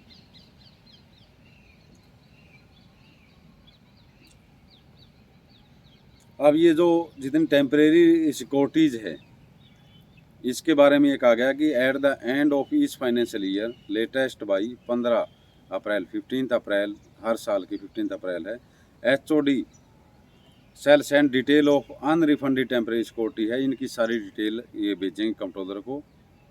Who will have the same reconciled with reference to the classified abstract with the which will be maintained in the separate bond register to make it a permanent report. तो ये हर साल इसको HOD को report ये भेजनी होती है controller को, और कंट्रोलर उसको रिकनसाइल करेगा विद द रेफरेंस ऑफ जो हमने क्लासिफाइड एब्स्ट्रैक्ट जो है हमारा जो है उसके साथ, उसके अंदर डिटेल है तो वो डिटेल उसके अंदर काउंट कर दी जाएगी। Pro forma for obtaining financial sanction के लिए परफॉर्मा है, जो फाइनेंशियल सेंक्शन हम ऑब्टेन करते हैं उसके लिए परफॉर्मा का इसके अंदर डाल रखा है। For obtaining financial sanction for affecting the purchase consumable store as classified in 2 categories. First category में consist of the store required for regular use almost throughout the year, and second category में be of the type of such required once in a while. The proposal for obtaining financial sanction should be accompanied with the information in A U, ये इसका sanction का pro forma दे दिया।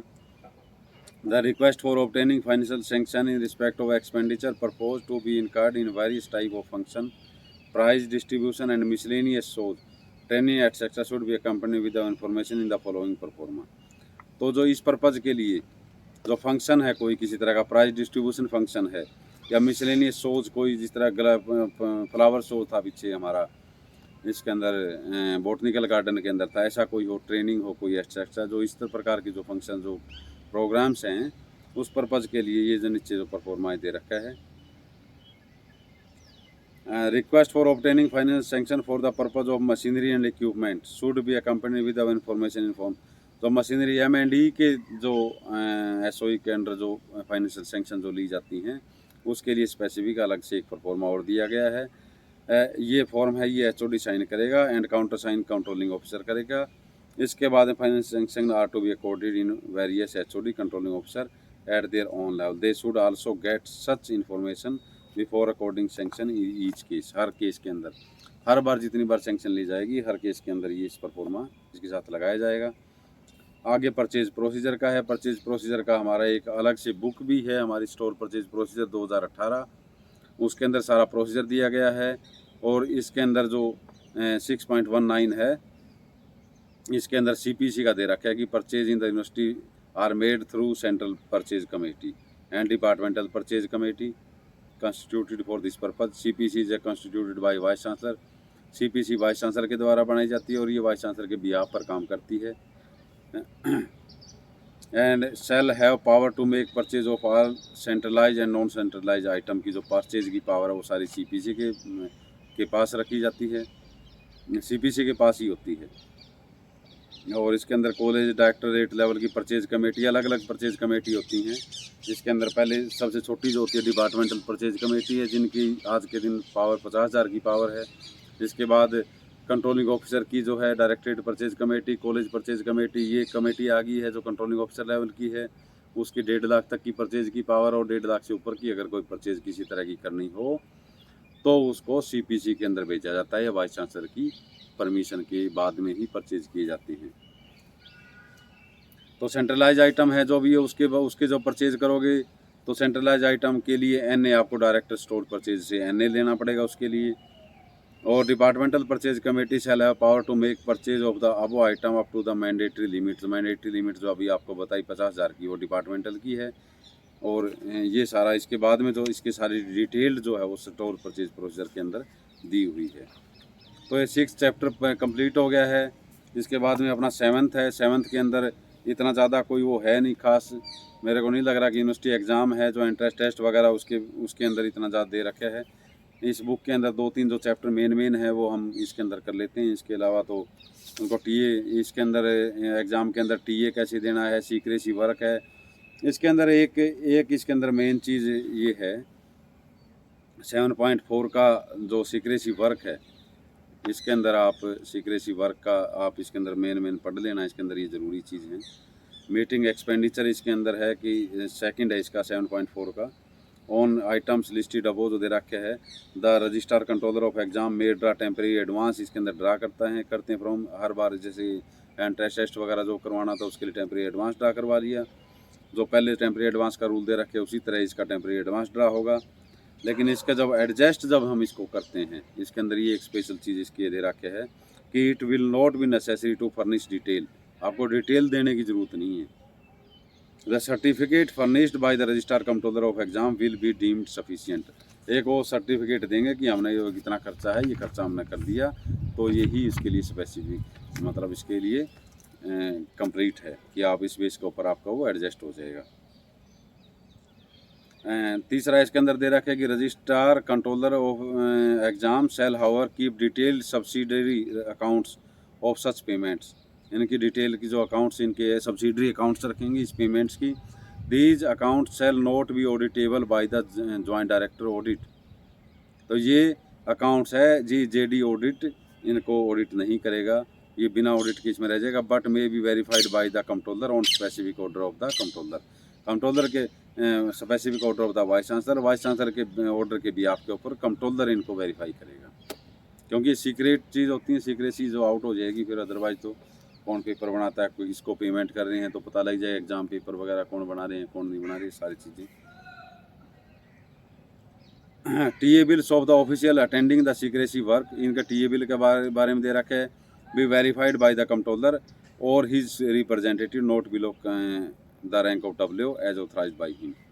तो इसके अंदर ये सारा दे रखा है। इसके अंदर रजिस्टर 7.5 के अंदर रजिस्टर ऑफ एग्जामिनेशन एक्सपेंडिचर का है, ये सारा प्रोसीजर है। एक्सपेंडिचर बाय डीन पीजीएस है, जो पीजी स्टूडेंट्स के लिए जो पीजी एंट्रेंस टेस्ट जो होते हैं पीजी के लिए तो उनके लिए डीन पीजीएस ऑथराइज्ड है।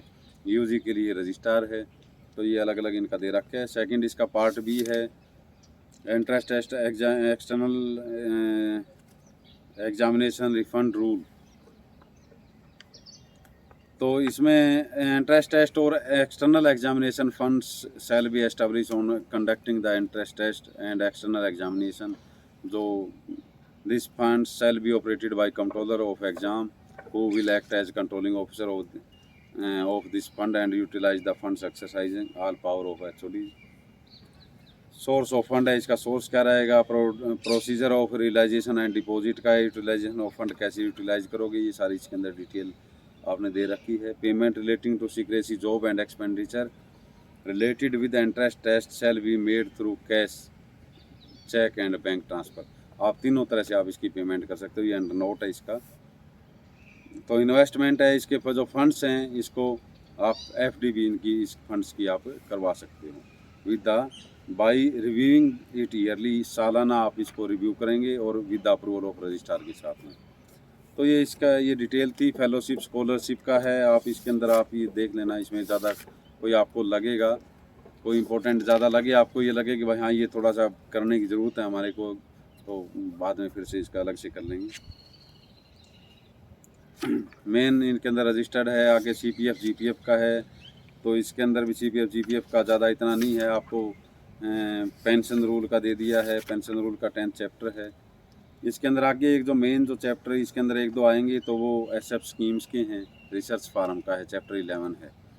तो इसके बारे में हम मेन जो बात इसके अंदर कर सकते हैं यहाँ पर कर लेंगे इसके अंदर। तो डेफिनेशंस इसका दे रखी है। ये फार्म मेंटेन्ड अपना जो अपना डायरेक्टर फार्म है, जैसे ये जो किस प्रकार से मेंटेन करते हैं, किस प्रकार से इसके अंदर क्रॉप लगाते हैं, तो क्रॉप के लिए कौन डिसाइड करता है, इसके प्लॉट्स कैसे होते हैं, किस डिपार्टमेंट को है, कितने एरिया के अंदर रिसर्च करनी है, किस बारे में रिसर्च करनी है। कई बार ऐसी चीज़ें सिचुएशन हो जाती है कि जैसे कोई बारिश ज़्यादा होगी, फसल ख़राब होगी, तो उस केस में क्या करना है, और जो आपकी पैदावार है वो कम होगी है, ज़्यादा होगी है, तो ये अलग अलग उस सिचुएशन के हिसाब से हैं। इसको काउंट हम करते हैं खरीफ और रबी की फसल, जिस प्रकार से हमने पहले भी पढ़े हैं ये चीज़ें, तो उसके हिसाब से ये सेशन इसका सेशन काउंट होता है। तो इसका नंबरिंग ऑफ प्लॉट्स हैं, इसके अंदर प्लॉट आप डिवाइड कर प्लॉट बनाते हैं, प्लॉट के अंदर इसका काउंट करते हैं। The area allotted to the research farm shall be divided into the plots और फील्ड्स और सेक्शन ऑफ स्केयर्स। तो स्केयर्स इसमें इस तरह से आप इसका प्लॉट है उसका प्रॉपर साइज़ होता है सारा, कि किस साइज़ का प्लॉट है, किस साइज़ का, इस चारों तरफ से ये सारी चीज़ें इसके अंदर है। This shall be suitable numbered and their location shows in the map. इसका मैप बना के उसके अंदर प्रॉपर आपको उसको लोकेशन और ये सारी प्रॉपर मैप बनाना होता है कि किस प्लॉट के अंदर आपने क्या एक्सपेरिमेंट लगा रहा है, किस में क्या लगाया, ये अलग अलग ये सारी चीज़ें हैं। तो क्रॉप स्कीम का 11.3 है इसके अंदर, each research farm there shall be cropping scheme for each session kharif and rabi. This shall cover the agriculture year. और एग्रीकल्चर ईयर कैसे होता है कि July to June. Financial year हमारा जिस प्रकार से होता है 1 अप्रैल से लेकर 31 मार्च तक का होता है, और जो कैलेंडर ईयर जो होता है हमारा 1 जनवरी से लेकर 31 दिसंबर का होता है। इसी तरह एग्रीकल्चर ईयर होता है 1 जुलाई से 30 जून। तो ये एग्रीकल्चर ईयर इसका हो गया।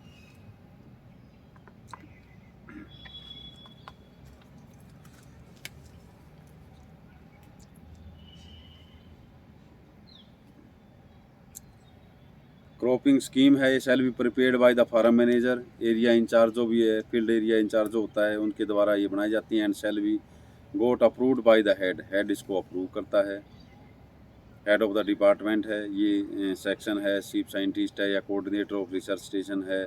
बार आउट स्टेशन के लिए तो रिसर्च फार्म है, और केवी के लिए concern from the following standing crop production committee. इसके लिए क्रॉप प्रोडक्शन कमेटी होती है फॉर रिसर्च स्टेशन और research farm as well as in Krishi Vigyan Kendra. तो इसके अंदर क्रॉप प्रोडक्शन कमेटी है। कमेटी कौन सी होती है नीचे इसके अंदर डिटेल दे रखी है सारी। और इस कमेटी का पर्पज़ क्या होता है, क्या कमेटी का क्या काम होता है, तो इसके अंदर रखे the committee will prepare cropping scheme and the concern regional director scientist incharge head will get the same approved from the DR or DE as the case may be before the commencement of the session, that is in April for the kharif crop and August in the rabi crops। तो ये cropping scheme जो है ये prepare करती है। Cropping scheme में भाई कौन सी फसल लगा के किसके ऊपर एक्सपेंडिचर किसके ऊपर एक्सपेरिमेंट करना है, ये सारी चीज़ें इसकी डिटेल है। ये कमेटी ये प्रिपेयर करती है सारी चीज़ें। और ये आगे फिर जो कंसर्न जो डायरेक्टर है, रीजनल डायरेक्टर है, साइंटिस्ट जो भी इंचार्ज उसका है, या जो डी है या डीआर है, उनसे फिर उनके थ्रू डीआर या डी से वो अप्रूव करवाई जाती हैं। और ये अप्रैल में जो हमारी खरीफ की जो क्रॉप्स हैं, खरीफ के लिए अप्रैल के अंदर आप अप्रूव करवाओगे, और जो रबी है उसके लिए आप अगस्त के अंदर, अगस्त तक आप अप्रूव ये करवा लोगे। वेरिएशन फॉर क्रॉपिंग स्कीम, तो इसमें वेरिएशन अगर इसके अंदर ये क्या कि if during the course of year due to change in policy, अगर पॉलिसी में किसी तरह की किसी एक्सपेरिमेंट के ऊपर को चेंज करना है, और unforeseen circumstances material deviation have to be made from the approved cropping scheme, a revise cropping scheme shall be got approved from the concern controlling officer as early as possible. तो आपको ये लगे कि भाई ये फसल नहीं करनी, हमें तो चेंज करना है, दूसरे के ऊपर एक्सपेरिमेंट लगाना है, या कोई सर्कमस्टांसिस ऐसी हो जाए तो चेंज करनी पड़ जाए, तो इसके अंदर रिवाइज जो दोबारा से आपको रिवाइज क्रॉपिंग स्कीम जो है वो दोबारा कंट्रोलिंग ऑफिसर से आपको अप्रूव करवानी होती है। माइनर वेरिएशन पहला मेजर का दे दिया, अब दूसरा इसके अंदर बी दे रखे 11.4 का कि minor variation from the cropping scheme shall be incorporated in the variation statement and approved by the sanctioning authority before the close of the year. तो माइनर है तो उसके लिए आपको दोबारा रिवाइज क्रॉपिंग स्कीम ये दोबारा ये अप्रूव करवाने की ज़रूरत नहीं है। तो ये अगले 11.5 है क्रॉप रजिस्टर आपको जो लगाना है कि आपको एक क्रॉप रजिस्टर मेंटेन करना होता है। उस रजिस्टर के अंदर जो इंचार्ज है जो कंसर्न है वो shall ensure that the all columns are regularly and properly filled हो कि वो इसके अंदर सारी डिटेल इस फील्ड की आप भरी जाए।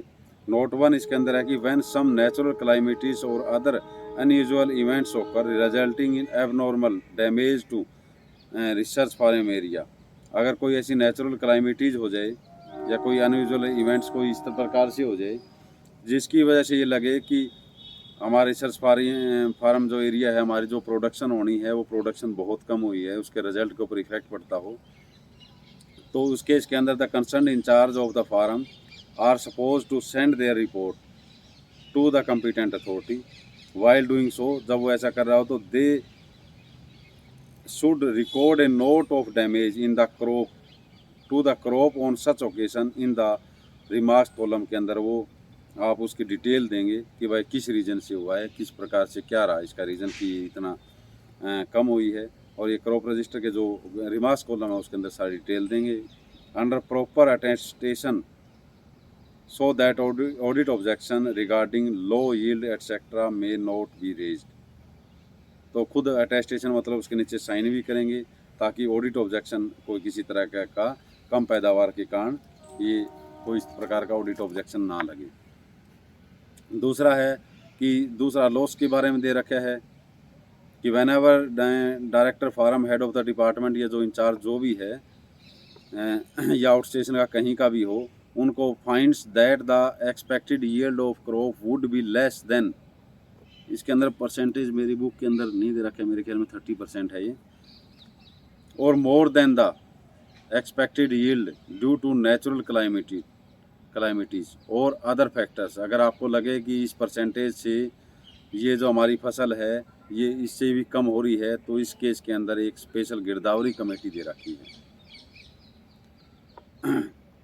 तो वो स्पेशल गिरदावरी कमेटी का क्या काम होता है कि वो उसका जो गिरदावरी कमेटी उस जगह पर जाके वो स्पेशल उसकी गिरदावरी करेंगी और वो ये लगेंगे उसको रीजन्स उसके जो लगाओ कि कितना लॉस हुआ है क्या, तो उस लॉस की वो गिरदावरी कमेटी है वो बताएंगी कि वहाँ कितना इसके लॉस हुआ है, और उसकी रिपोर्ट के ऊपर वाइस चांसलर को एक हफ्ते के अंदर वो रिपोर्ट आपको सबमिट करनी होती है कंट्रोलर के थ्रू द कंट्रोलर।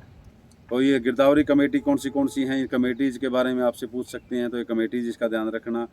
अगला नेक्स्ट दे रखा है गिरदावरी क्रॉप प्रोडक्शन एंड इंस्पेक्शन। तो जो हमारी जो प्रोडक्शन होगी उसकी इंस्पेक्शन वगैरह के लिए गिरदावरी कौन करेंगे, तो with A view of ensuring on the spot visit by the senior officer thereby helping in the improvement of the efficiency of farming operation. The Girdawari are to be conducted at various periodicities in respect of seed production crop under immediately after sowing crop germination, emergence of seedling, in the middle of crop, before harvesting। तो ये इस time के ऊपर ये गिरदावरी special गिरदावरी जो इन चीज़ों की एक जो सीनियर जो ऑफिसर जो हमारे हैं वो जाके इस टाइम के ऊपर आप जाके एक बार उनकी स्पेशल गिरदावरी भी की जाती है। Girdawari committee will appraise the crops as correctly as possible and give its assessment of the expected yield. तो अपनी उम्मीद के हिसाब से कितना किसकी फसल हो सकती है, पैदावार कितनी होगी, तो वो इसके बारे में रिपोर्ट देंगी। The variation of 20% beyond actual yield, जो एक्चुअल होनी चाहिए उसके अंदर 20% ज़्यादा का वेरिएशन अगर आ जाता हो of the estimate of girdawari committee shall have to be explained by the director farm. तो डायरेक्टर फार्म या HOD जो भी है उनको एक्सप्लेन करेंगे कि भाई ये, और इसकी इन्फॉर्मेशन वाइस चांसलर को देंगे कि भाई ये इतनी ज़्यादा कम या ज़्यादा इतनी होगी। गिरदावरी फॉर सीड प्रोडक्शन, सीड जो प्रोडक्शन है उसके लिए गिरदावरी, तो उसके लिए ये अलग से कमेटी दे रखी है। रिकॉर्ड ऑफ प्रोड्यूस, जो रिकॉर्ड है इसके लिए कि इसका रिकॉर्ड किस प्रकार से रखा जाएगा, 11.6 है। तो इन कमेटी की क्या क्या ड्यूटीज़ हैं, ये सारी चीज़ें इसके अंदर हैं। तो इसका थोड़ा सा इतना ये है कि आपको बताना था कि आप जो फील्ड से नहीं जुड़े हैं, जो हमारे जो कर्मचारी, उन सब की डिटेल के लिए ये है कि वह किस प्रकार से ये सारी चीज़ की जाती है। इसके अंदर सी है 11.6 का है। सबसे पहला जो ए दे रखे इसके अंदर, इसमें दे रखी when the produce of A plot is harvested and threshing is done.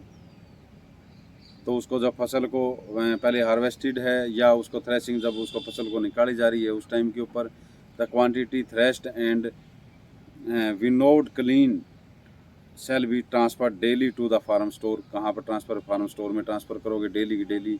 And brought to the count in the register of produce of farm. तो एक रजिस्टर और आगे, इसके अंदर आप उसके अंदर डिटेल एंट्री करोगे डेली की daily. Under the supervision of director farm, ये दे रखे हैं, HOD है या सीनियर कोऑर्डिनेटर RD जो भी हैं।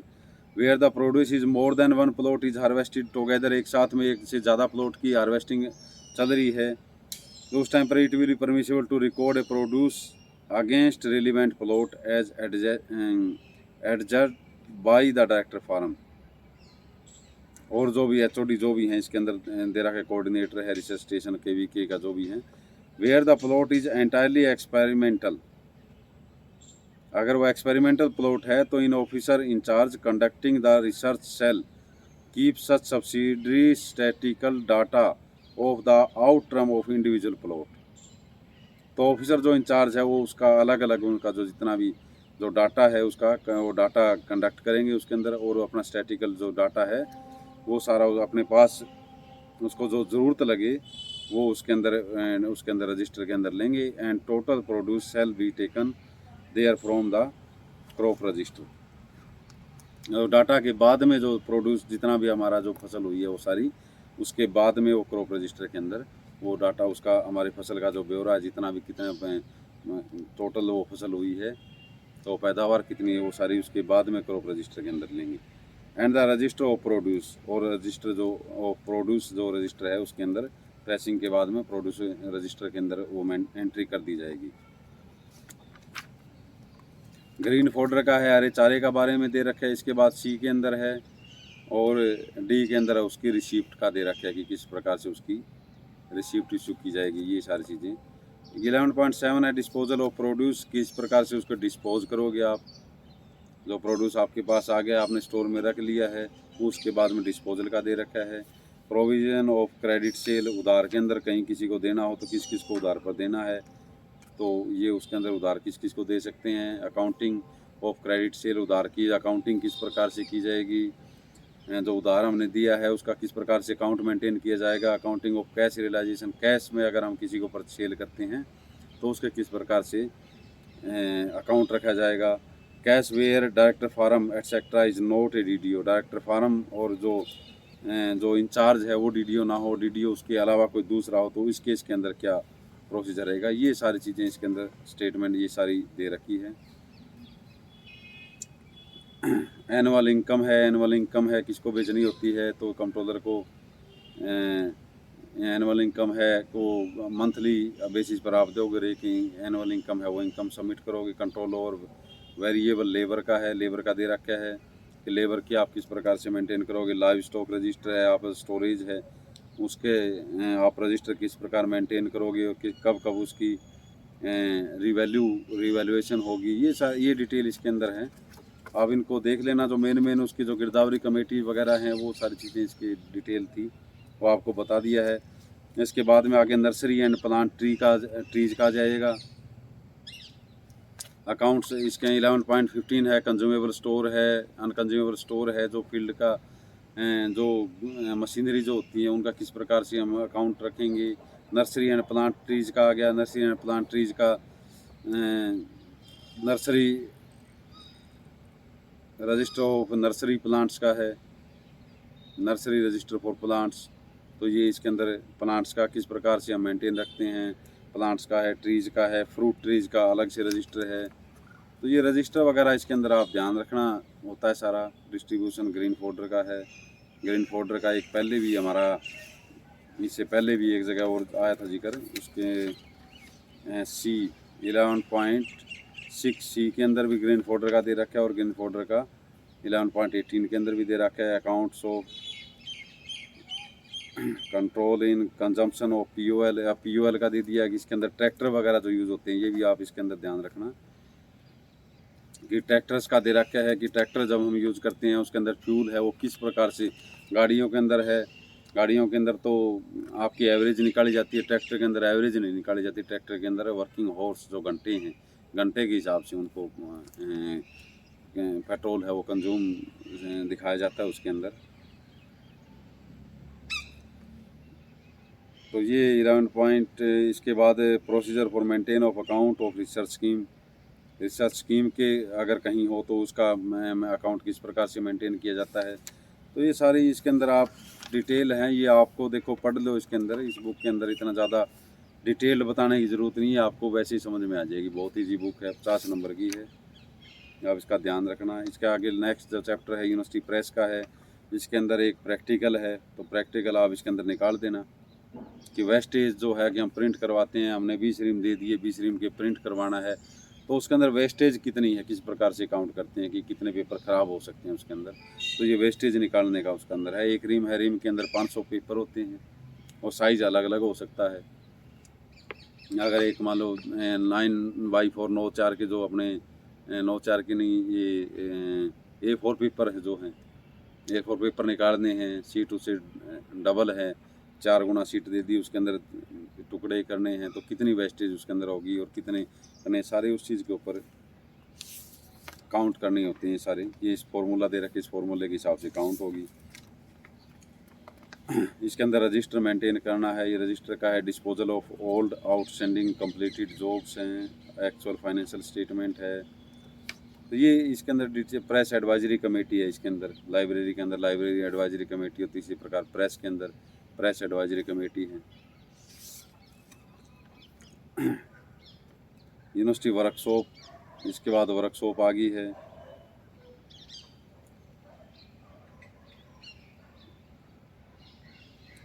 वर्कशॉप ये है जो सेंट्रलाइज स्टोर के पास में वर्कशॉप है, जो फर्नीचर का काम वहाँ पर जो करते हैं, अलमीरा वगैरह ये सारी चीज़ें, ये वो वर्कशॉप है। इसकी एग्रीकल्चर इंजीनियरिंग वर्कशॉप है एक। पहले तो जो फर्नीचर वाली जो वर्कशॉप होगी वहाँ पर जो इसके स्टेट ऑफिस के चीफ इंजीनियर के अंडर आती हैं, वो वर्कशॉप होगी। एक वर्कशॉप होगी इंजीनियरिंग वर्कशॉप जो इंजीनियरिंग कॉलेज के अंदर है, एक वो इंजीनियरिंग की वो वर्कशॉप होगी। तो इनके सारे आप किस प्रकार से जॉब इवैल्यूएशन जॉब है, किस प्रकार से आप जॉब काउंट करोगे, ओल्ड पार्ट कहाँ लोगे, जो किसी मशीनरी का ओल्ड पार्ट निकल गया तो वो कैसे लोगे, ट्रांसपोर्ट के अंदर कोई व्हीकल है ख़राब हो गया तो उसकी कैसे लोगे, आप काउंट कैसे करोगे, ये सारी चीज़ें। इंस्ट्रूमेंट सेल की वर्कशॉप है। इंस्ट्रूमेंट सेल के अंदर है कि आप पुराने जो पार्ट्स उसके अंदर लगाओगे, पुराने निकालोगे वो कैसे रखोगे, नए लेके आओगे तो आप कैसे मंगाओगे, इंडेंट का फॉर्म क्या रहेगा। कमेटी, इसके अंदर एक दो कमेटी हैं।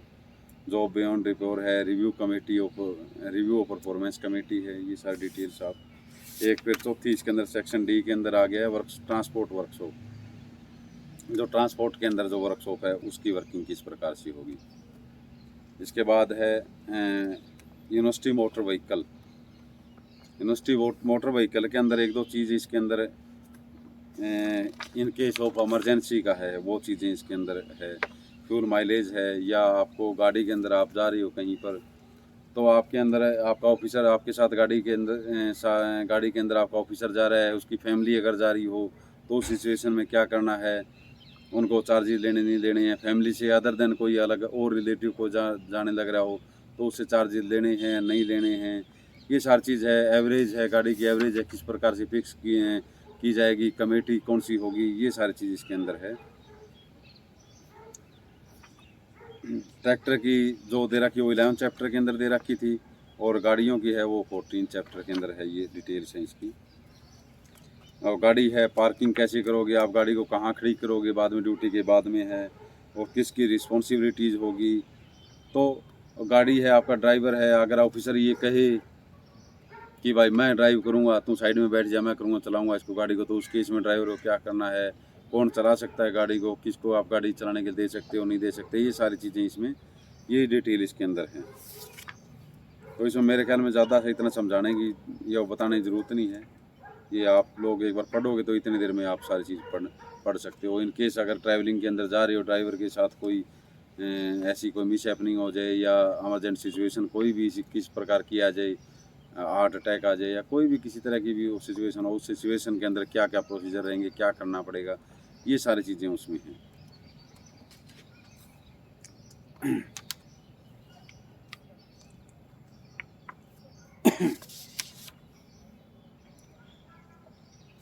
तो इसके बाद बुक ट्रांसफ़र्स का आ गया। बुक ट्रांसफ़र का है, ट्रांसफ़र एंट्री है, जो बुक ट्रांसफ़र के थ्रू हम एक डिपार्टमेंट से दूसरे डिपार्टमेंट के अंदर डिमांड वाउचर के थ्रू, जो एसपीओ से हम सामान लेके आते हैं, जो डिमांड वाउचर है, डिमांड वाउचर के थ्रू हम कहीं सामान है इधर उधर या कोई भी